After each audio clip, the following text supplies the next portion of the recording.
Am I the a-hole for no longer calling my parents mom and dad and instead using Mr. and Mrs.? They're my F31 adoptive parents. They loved me unconditionally compared to my bio parents, but as soon as my younger sister, F28 Dash, their bio daughter, came into the picture, they started leaning towards favoring her. They still treat me well, don't get me wrong.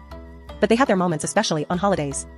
For Thanksgiving, my parents wanted someone in the family to host Thanksgiving dinner because they were dealing with health problems and cannot commit. I volunteered and said that I'll gladly host dinner on Thanksgiving, but mom replied and said that my sister will do it. I asked why, and after pressuring her she said that she's the bio daughter, so technically she's family. I asked if I wasn't family, and she and my dad said it's complicated. I was livid and hurt.